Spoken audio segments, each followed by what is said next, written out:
नमस्कार फ्रेंड्स, स्वागत है आप सभी का हमारे यूट्यूब चैनल देसा एग्रीकल्चर एकेडमी पर। गाइज, आज की इस वीडियो में हम बात करेंगे एग्रीकल्चर हेरिटेज की प्रीवियस ईयर परीक्षा में आए हुए टॉप 30% को। तो गाइज, वीडियो बहुत ज़्यादा हेल्पफुल रहने वाली है। सभी लोग यार क्लास को ज़्यादा से ज़्यादा शेयर कर दो ताकि आपके दोस्त, आपके साथी भी इस क्लास को ज्वाइन कर सकें। काफ़ी इम्पोर्टेंट क्लास है और हमेशा क्लास से प्रश्न ज़्यादा से ज़्यादा पूछे जाते हैं। तो गाइज, आई होप आज भी आपका जब पेपर होगा तब भी यहाँ से आपको बहुत सारे प्रश्न मिलने वाले हैं। तो सभी लोग वीडियो को शुरू से लेकर अंत तक बने रहें ताकि अपनी तैयारी अच्छे से कर सकें और आप परीक्षा में अच्छे अंक प्राप्त कर सकें। सो गाइज, स्टार्ट करते हैं वीडियो को, पढ़ते हैं क्वेश्चंस को। तो क्वेश्चन नंबर 1, डेयर DARIE का स्थापना वर्ष पूछा गया है। अगर इसका पूरा नाम पूछा जाए तो गाइज क्या होगा? Department of agriculture research and education. 1950, 1973, 1985, 1990। सही उत्तर हो जाएगा 1973। मतलब जो डेयर डेयर है ये आईसीआर का एक पार्ट है। बात की जाए कि डेयर किसके द्वारा संचालित किया जाता है या किसका एक पार्ट है, तो आईसीआर का है। स्थापना हुई थी 1973 में। पूरा नाम है department of agriculture research and education. Move on करते हैं प्रश्न नंबर 32 की तरफ।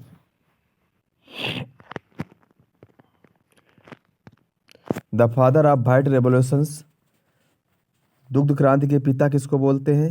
MS Swaminathan, doctor Norman E Borlaug, doctor BP Paul, Varghese Kurien. तो प्यारे बच्चों, सही उत्तर क्या हो जाएगा? वर्गीज कुरियन। क्यों? क्योंकि अगर बात की जाए कि दुग्ध क्रांति यानी श्वेत क्रांति के पिता किसको बोलते हैं? वर्गीज कुरियन को बोलते हैं। इनका जन्म हुआ था 26 नवंबर को जन्म हुआ था। इसी कारण प्रत्येक वर्ष जो है 26 नवंबर को जो है राष्ट्रीय दुग्ध दिवस के रूप में मनाते हैं। प्रत्येक वर्ष 26 नवंबर को राष्ट्रीय दुग्ध दिवस के रूप में मनाते हैं। जबकि विश्व दुग्ध दिवस कब मनाते हैं? जबकि विश्व दुग्ध दिवस है वो मनाते हैं 1 जून को मनाते हैं। ठीक है ना? अच्छा, अगर बात की जाए कि भारत में हरित क्रांति के पिता किसको बोलते हैं? बोलते हैं MS स्वामीनाथन को। भारत में हरित क्रांति के पिता बोलते हैं MS स्वामीनाथन को। और डॉक्टर नॉर्मन ई बोरलॉग जो हैं इनको बोलते हैं विश्व में हरित क्रांति के पिता। अच्छा, हरित क्रांति का प्रभाव किन फसलों पे ज़्यादा पड़ा था? गेहूं व धान पे ज़्यादा पड़ा था। ठीक है ना?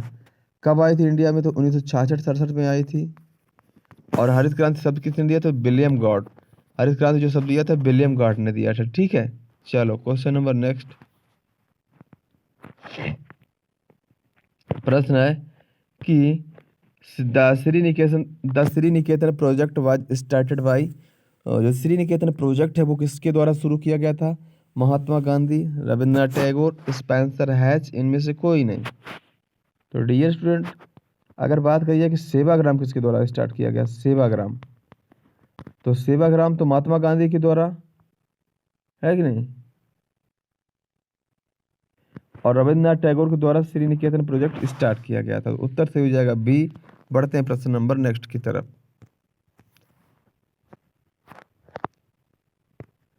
The monthly magazine Indian farming was started by.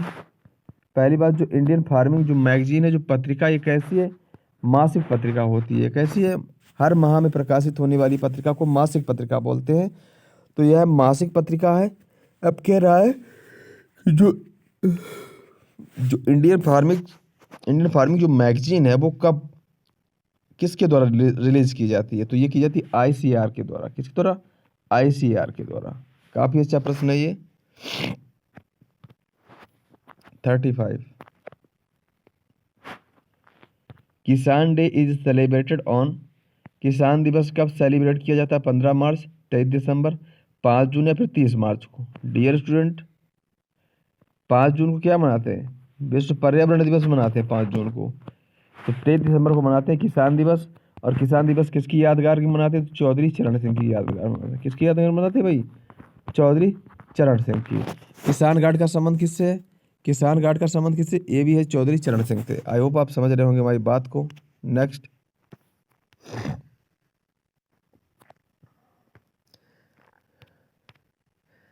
The Sevagram project was started in. जो सेवाग्राम प्रोजेक्ट है वो कब स्टार्ट हुआ था? 1921, 1948, 1947 या 1950। तो अभी बताया मैंने कि जो सेवाग्राम प्रोजेक्ट है ये किसके द्वारा स्टार्ट किया गया था भाई? जो सेवाग्राम प्रोजेक्ट है ये किसके द्वारा स्टार्ट किया गया था? तो ये स्टार्ट किया गया था महात्मा गांधी के द्वारा। और कब किया गया था? तो 1921 में। सेवाग्राम जो प्रोजेक्ट है वो किसके द्वारा स्टार्ट किया गया था? महात्मा गांधी के द्वारा किया गया था। कब किया गया था? 1921 में। सही उत्तर हो जाएगा option number A, question number 37। ICR was stabilised in, ICR की स्थापना कब हुई थी?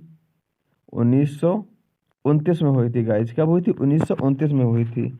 अगर पूछ लिया जाए कि आईएआरआई जो है ये नई दिल्ली कब शिफ्ट हुआ? क्या प्रश्न पूछ ले कि आईएआरआई जो है ये नई दिल्ली शिफ्ट कब हुआ? तो 1936 में नई दिल्ली शिफ्ट हुआ था। फिलहाल हमसे पूछा आईसीआर की स्थापना, उत्तर से हो जाएगा बी। बढ़ते हैं प्रश्न नंबर 38 की तरफ। In India jhuming is a practice of rice cultivation in, मतलब है कि भारत में धान की खेती के लिए जो झूमिंग विधि है वो किस भाग में अपनाते हैं? उत्तरी भाग होना चाहिए, पूर्वी भाग, दक्षिणी भाग, पश्चिमी भाग। पारे बच्चों पूर्वी भाग। कैसा भाग होना चाहिए? पूर्वी भाग होना चाहिए। नागालैंड जैसे राज्य होने चाहिए। तो यहाँ पे जो है शिफ्टिंग कल्टीवेशन जिसको झूमिंग खेती बोलते हैं काफ़ी मात्रा में अपनाई जाती है। ठीक है। और यह जो इस प्रकार की खेती है ये आदिवासियों के द्वारा की जाती, जनजातियों के द्वारा, क्योंकि वन वृक्षों को काट करके जो है वहाँ पे जला देते हैं वन वृक्षों को, फिर खेती वहीं पे करते हैं। जब तक भूमि की उर्वरा शक्ति रहती है तब तक खेती करते हैं। जैसे उर्वरा शक्ति खत्म हो जाती है तुरंत नए वनों को जला देते हैं, फिर वहाँ पे खेती करने लगते हैं। इस कारण इसको शिफ्टिंग कल्टीवेशन बोलते हैं।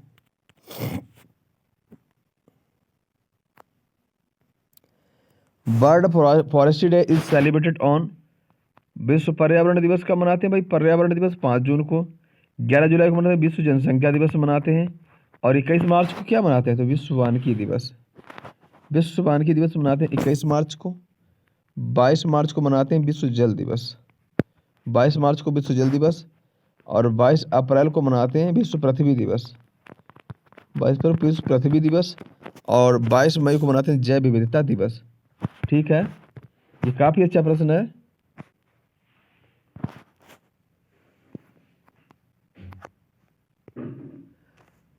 The country having highest mango production, सबसे ज़्यादा आम उत्पादित करने वाला देश कौन सा है? भारत, जापान, चाइना, फिर ऑस्ट्रेलिया। तो गाइस सबसे ज़्यादा जो आम होते हैं भारत में। बात की जाए फल और सब्जी के उत्पादन में पहली रैंक किसकी है? बात की जाए फल और सब्जी के उत्पादन में फर्स्ट रैंक किसकी है? तो वो है चाइना की। जबकि भारत की रैंक फल और सब्जी के उत्पादन में कौन सी है? Second rank. भारत की रैंक दूसरी होती है सब्जी और फल के उत्पादन में। Question number 41। Forest conservation act was enacted in the year 1985, 1970, 1980 और 1989। तो गाइज जो फॉरेस्ट कंजर्वेशन एक्ट की बात की गई तो 1980 यहाँ पे राइट उत्तर हो जाएगा option number C. Question number next.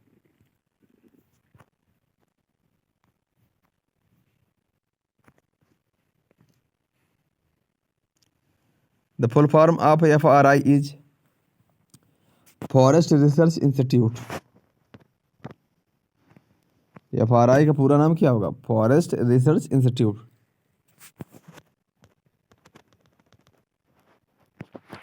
FRI forest research institute मुख्यालय इसका स्थित है देहरादून में। ठीक है ना। और FRI के द्वारा प्रत्येक 2 वर्ष के अंतराल पर जो है वन सर्वेक्षण रिपोर्ट जारी की जाती है। और इस बार की रिपोर्ट के अनुसार 2019 में जो FRI के द्वारा रिपोर्ट निकाली गई उसमें जो है प्रतिशत के हिसाब से सबसे ज़्यादा वन कहाँ पे है? मिजोरम में है। और क्षेत्रफल के हिसाब से ज़्यादा वन वृक्ष कहाँ पे? क्षेत्रफल के हिसाब से मध्य प्रदेश में है। ठीक है ना। और यह रिपोर्ट प्रत्येक 2 वर्ष के अंतराल पर निकाली जाती है। Question number next. State having highest forest area, सबसे ज़्यादा जंगल वाला राज्य कौन सा है? जंगल किस राज्य में सबसे ज़्यादा पाए जाते हैं? State having highest forest area की बात कर रहा है तो मध्य प्रदेश यहाँ पे सही उत्तर हो जाएगा। नेक्स्ट,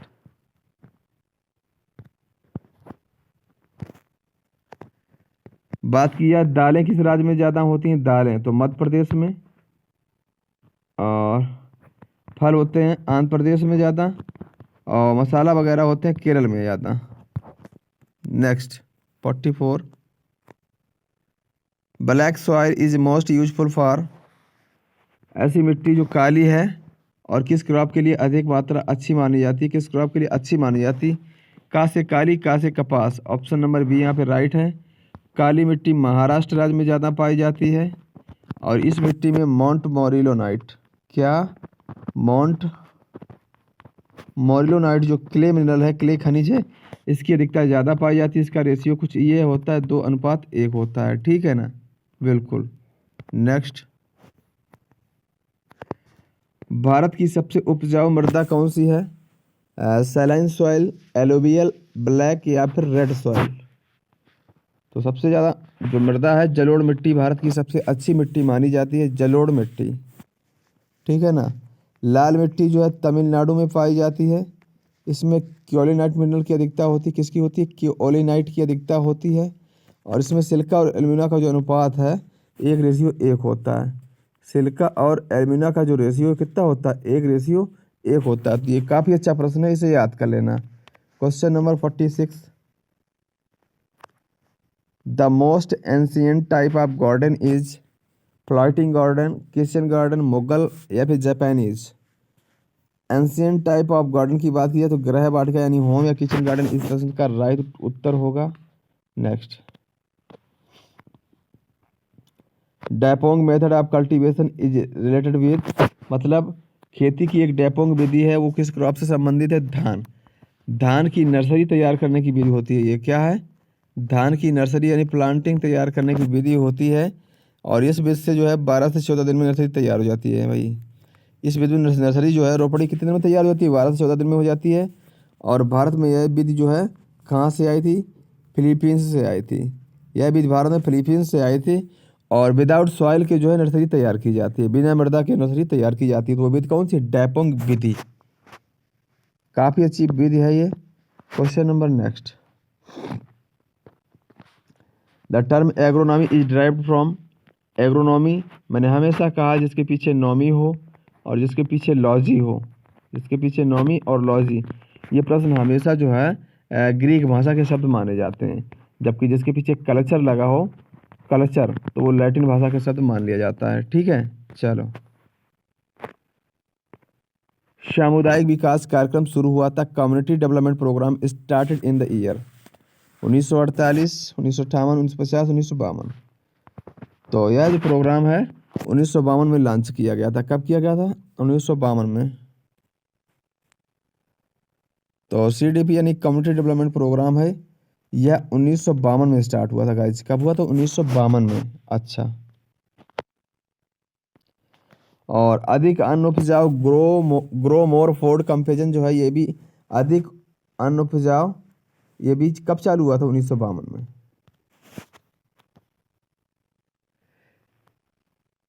भारतीय दलहन अनुसंधान संस्थान, Indian pulse research institute is located at Kanpur, जबकि NSI नहीं, NBRI बोले तो नेशनल बोटेनिकल रिसर्च इंस्टीट्यूट और Uttar Pradesh council of agriculture research institute Upkar और IISR ये कहाँ पर स्थित हैं? ये स्थित हैं लखनऊ में। तो काफ़ी अच्छे प्रश्न, इन्हें भी याद कर लेना। नई दिल्ली में NSC, NBPGR, ICR, IRI नई दिल्ली में स्थित हैं, ठीक है। नेक्स्ट, भारत का राष्ट्रीय फल मतलब national flower of India is kamal. कमल जो है भारत का राष्ट्रीय पुष्प माना जाता है, नेलम्बो न्यूसीफेरा। नेक्स्ट, किसान खाद इज आल्सो कॉल्ड, मतलब किस उर्वरक को किसान खाद के नाम से जानते हैं?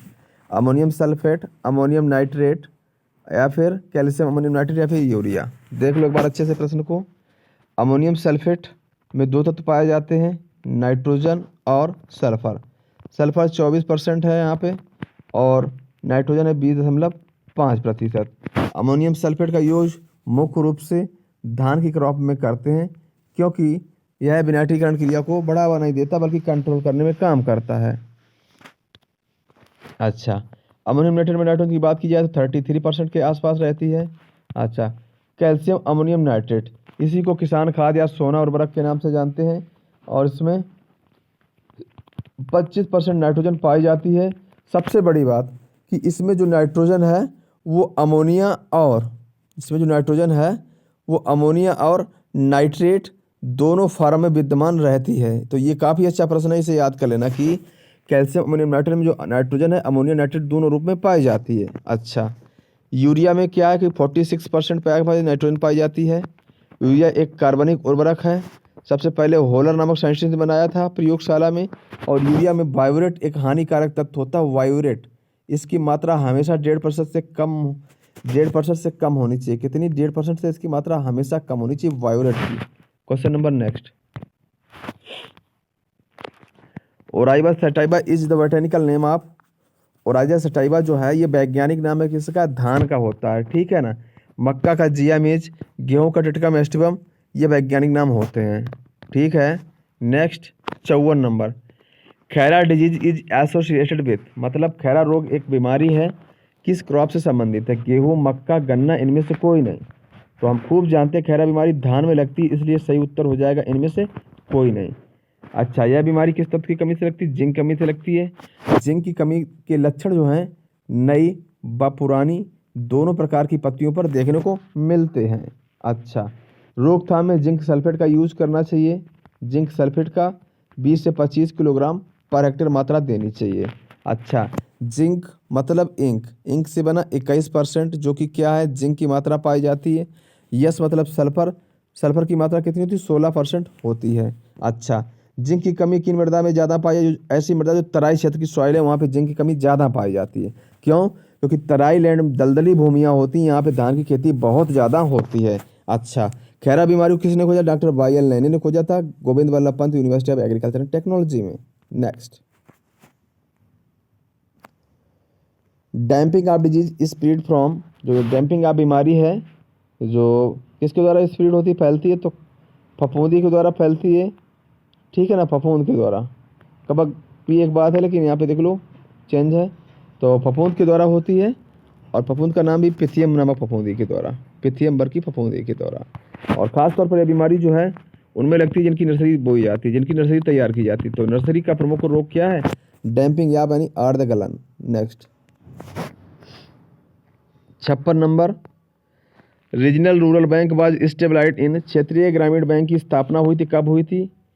तो जो आरआरबी की स्थापना 1975 में हुई थी। काफ़ी अच्छा ये प्रश्न, इसे याद कर लेना। अच्छा, प्रश्न पूछ रहे कि ऑपरेशन फ्लड का पहला चरण कब स्टार्ट हुआ था? ऑपरेशन फ्लड का संबंध किससे? डेयरी विकास से है। और इसका जो फर्स्ट चरण था वो 1970 से स्टार्ट हुआ था। नेक्स्ट,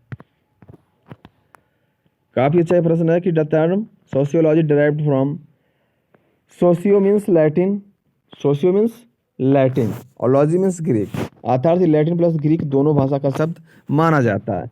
अगर बात करते हैं कि फादर ऑफ सोशियोलॉजी, समाजशास्त्र के पिता कौन है?